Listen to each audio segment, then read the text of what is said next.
Hello, hello, dear listeners. I want to begin today with a poem and a celebration. Here's the poem. This is Antonio Machado Caminante's No Hay Camino, and I'll share the Spanish version of it in the show notes, but here it is in English. Traveler, your footprints are the only road, nothing else. Traveler, there is no road. You make your own path as you walk. As you walk, you make your own road. And when you look back, you see the path you will never travel again. Traveler, there is no road, only a ship's wake on the sea. I love that poem. It came across my attention, my heart, a few weeks ago in Anne Friedman's weekly newsletter.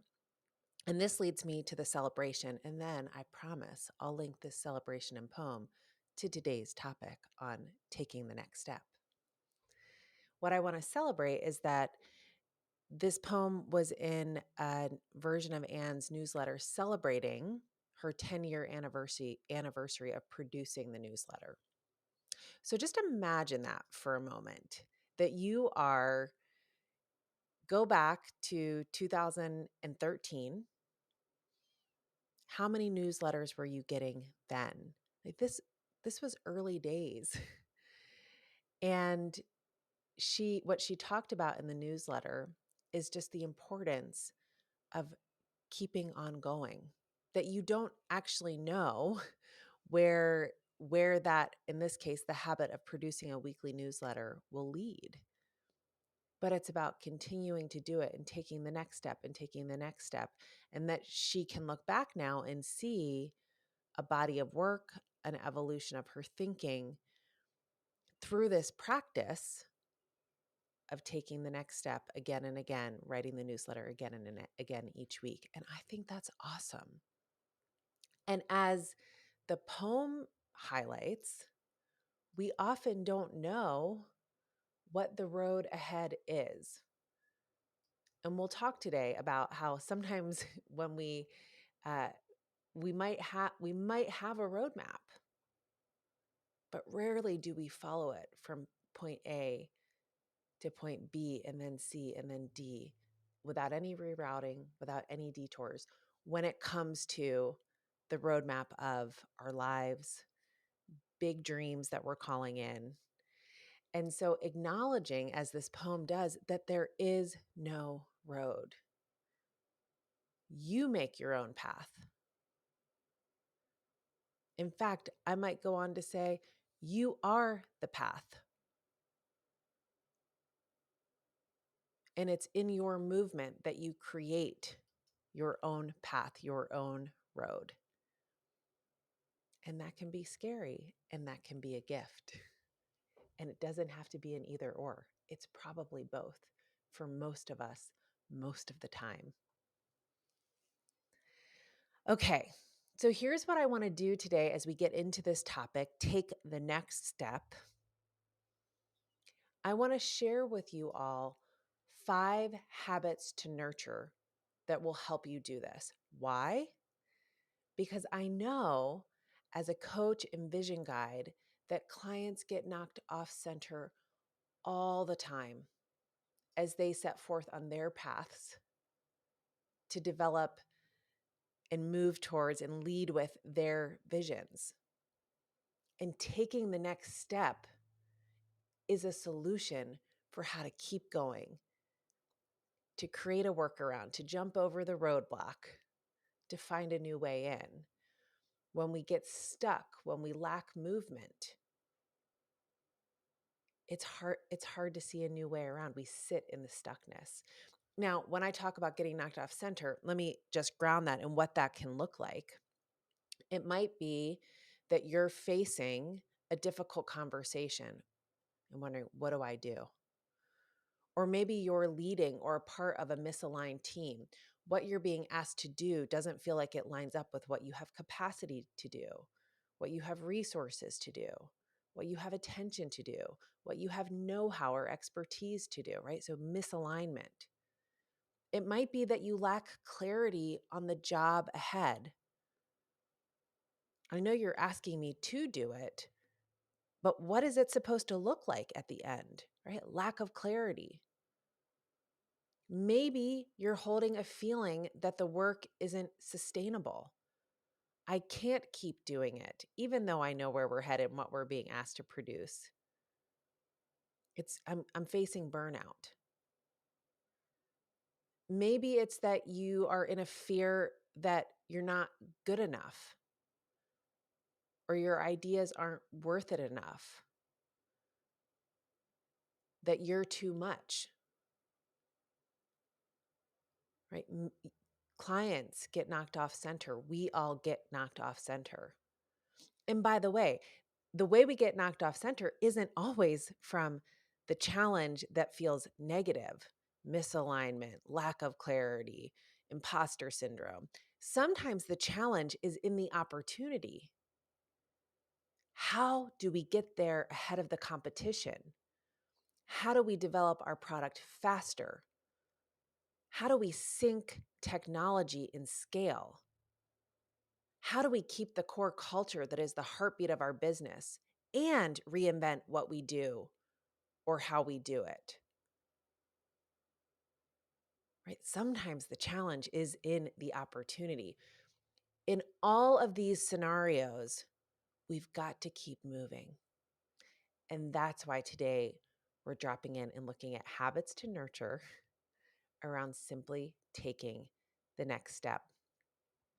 I'm going to go to those 5 habits in just a moment. The last thing I wanted to say, just to set up, is that we talked last week about the seeds that we want to plant, the seeds in our life and our work, the seeds of our dreams and wishes. And it's good to be intentional about what we want to plant, what we want to grow. And then once we plant it, we have to move in and take care of it. Okay, so let's talk about how. How do we nurture? What habits can we nurture that will help us in taking the next step? I'm going to give you all 5 at the top. These will all be listed in the show notes, and then I'm going to give you a little bit of detail around each one to bring them to life. So here they all are. 5 habits to nurture. Fail forward. Done is better than perfect. Right? Those are 2 mindsets to nurture. And here are 3 actions. Create the roadmap. Told you I'd tell you about that one. 4, finish the job through. And 5th and finally, follow the breadcrumbs. So these are the habits I want to talk us through. So let's talk first about fail forward. Fear of failure holds us in place, keeps us stuck. So what fail forward is inviting us to do is to embrace failure instead, to recognize that failure is going to be a part of the process. And I loved, as I was gearing up to record this, that Taylor Swift has made some headlines just this week at the iHeart Radio Awards talking about this. She said, you have to give yourself permission to fail. The hundreds or thousands of dumb ideas that I've had, she says, are what have led me to my good ideas. Your failures are what will lead you to your path forward. Your failures are what will lead you into beautiful creations, beautiful ideas, new ways of leading and living in your life and work. But if we hold ourselves to perfection or feeling that if we're not already there, why bother? What's the point? Then we're going to be stuck in place. Fail forward. One last cool thing I wanted to call out here, and this is from many moons ago. I remember hearing a dean at Middlebury College in Vermont talk about teaching a class to these high-performing, high-achieving college students who were coming of age in an era of do as many activities as possible, be both expert at by the time you're 18 in something so you stand out, and also be well-rounded, right? And therefore you can get into a college like Middlebury College. And so you can imagine the perfectionism streak that ran deep in this culture. It runs deep in our culture today here in the United States. And what she had shared with me was how she was teaching a class on entrepreneurship. I had heard her speak on a podcast and followed up and got to meet with her in person at Middlebury. And she talked about how the students taking this class on entrepreneurship would get stuck in the perfectionism. And so they created a failure board, like a wall of failure, that during the course of this intensive on entrepreneurship, students were not just asked to, but invited to celebrate their failure. So it wasn't just like, oh, I got to admit it, got to fess up. It was like, yes, look, I failed. Fail forward, right? This, don't just admit to it, but own it, celebrate it, highlight it. What are you failing at? Like that's the learning. That's the path forward. So that is the first habit I want you to nurture. And you might ask yourself, what's a failure I can celebrate from the last week? Second habit, done is better than perfect. You can see how this habit connects right into this failure, the failure streak, right? That done is better than perfect is about the invitation that you can get simply to good enough, and that finishing and getting to a place of completion is important, that you can say this is done so I can move on to the next step. Done is better than perfect. And as you think about this one, I might invite you to notice, where are there times in your life where you're holding on to something for a really long time? Not reaching out and not reaching out and not reaching out, not doing the follow up, not doing the creative thing. And I'll give two things from my own personal life. And I I neither feel bad about where I waited, and I noticed that sometimes it's like, you know what? Just move on and get it started. And in both these cases, these are things that I'm just putting into motion right now. So the two things for me are, one, I feel, I probably have mentioned this on the podcast before, that if I were to do a total reinvention of spending my time on something different, I feel a deep calling to fiber arts. I lo- I I just love the making of clothes, wool, like looking how things are created. And I have no I shouldn't say no. I have very limited technical expertise in anything to do with fiber arts. And really, when I think about I don't crave a career pivot I mean, I always remain open to many pathways, but I'm not craving a career pivot that suddenly I'm going to be a fashion designer. Um, but I do feel like I would really enjoy making my own clothes, and not all of my own clothes. I love supporting great, ethical, sustainable designers and cool small business shops that are selling those wares. And I really like the idea of making my own clothes. And I have a sense of and a clarity of fabrics I like, patterns I like, even patterns I would have fun making. But I've never made any movement towards being able to make my own clothes. And now, my friend, you know who you are. You may be listening to this podcast. She and I are working together to schedule out taking sewing classes together with a really cool designer in our community. So I'm pumped about that. Like Done is better than perfect. It's not like, well, I need to be ready to make all of my own clothes and then I can start. No, like, and what are the items I want to make? I have to start with like, what's the technical expertise? Like, what's a thing I can learn that helps me lead in and towards being able to create my own clothes. Like that's fun. So that's to me is done is better than perfect. So that's I think for time I'm going to leave it there. We'll leave it with that one example. And look, that's me practicing done is better than perfect. I finished that one. I was going to share two. Done is better than perfect. Okay. Let me jump to the third habit to nurture, create the roadmap. The roadmap, and we talked about this in the recent episode on vision to action. The roadmap is about building a belief that you can get from here to there. Let me say it again. It's about building the belief that you can get from here to there. It's not about you must follow that exact path. Okay? It's about building the belief. And in laying out, here's how I get from A to B to Z, you also are able to identify the resources and actions that you want to put into motion to move you along that road. Will you have detours, even intentional rerouting of the path ahead? Sometimes even setting a new destination for where you're going? Yes, that can happen. It likely will happen. But without a roadmap, we often lack the believability of how we move from here to there. And that's why it's important that we lay that out.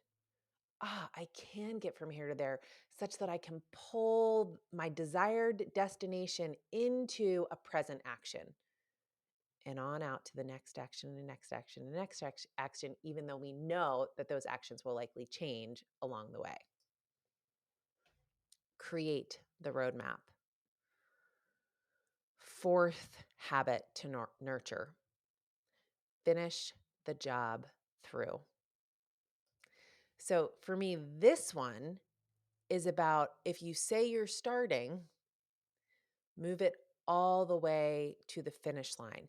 Now, this is a flavor of done is better than perfect, but let me talk about what's different in this habit.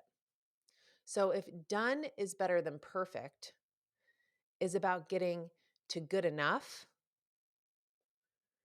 finishing the job through is about as you land them, what's the next thing you need to land? What's the next thing you need to land? What's the next thing you need to land?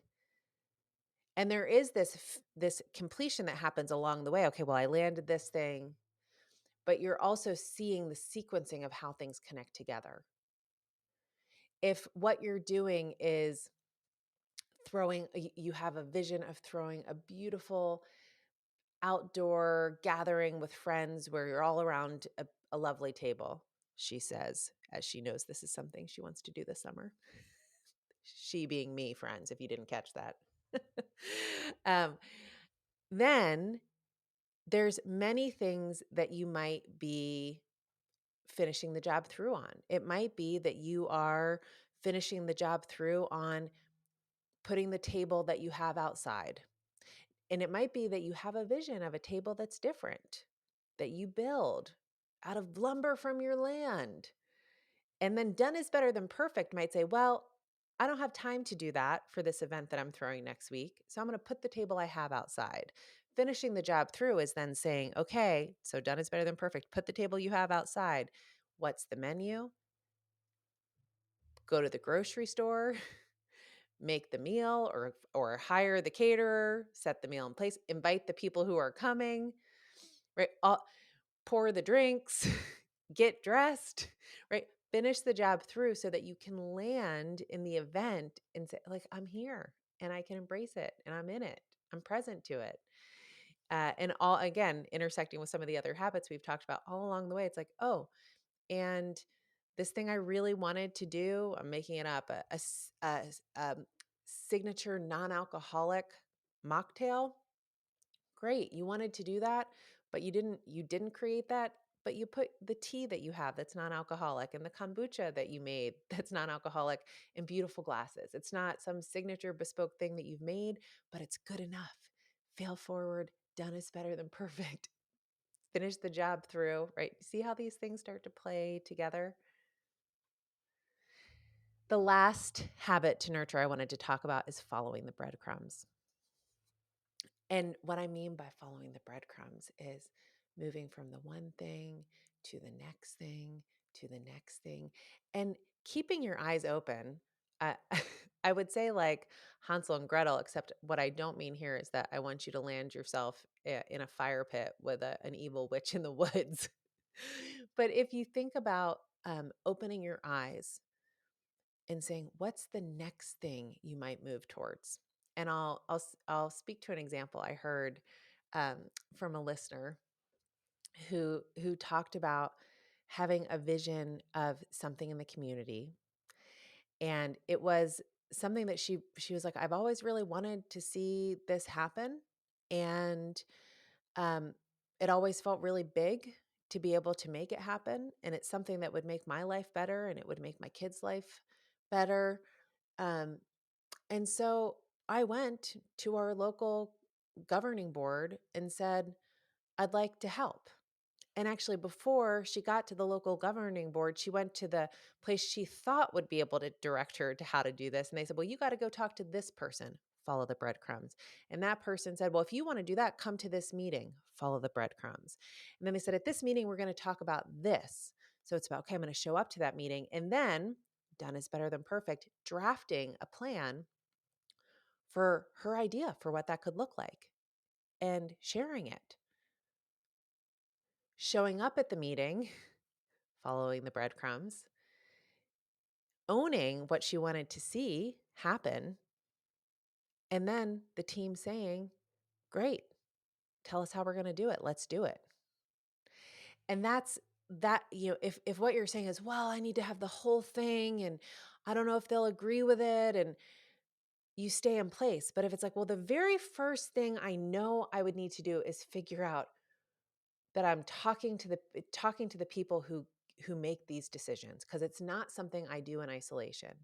Then you go do that first thing and see what that leads you to, and see what that leads you to, and see what that leads you to, and follow those breadcrumbs. And that, dear listeners, is what I wanted to share with you all today. If you love today's episode and are looking for ways to support this podcast, tell a friend. Think about someone in your world who would benefit from getting out of stuckness and into action, and share it. It might be a direct report, it might be a family member, it might be your manager, teammate, and share it with them. And if you are feeling like you're ready to take the next step and would really appreciate guidance and support through working one-on-one through vision coaching, or maybe you're thinking, I'd love to bring this message and how to do that to my team through a workshop, through team coaching, be in touch. You can reach out to me directly over at pointroadstudios.com. You can connect with me and Point Road Studios on LinkedIn and Instagram. And the person reading those messages is me. I read every single one. I take them to heart. It's really meaningful, and I love hearing from you. So I hope I do. And until next time, dear, beautiful listeners, know that I am holding my deeply held belief that there is nothing stopping you. So go on ahead and get after whatever it is that you really want.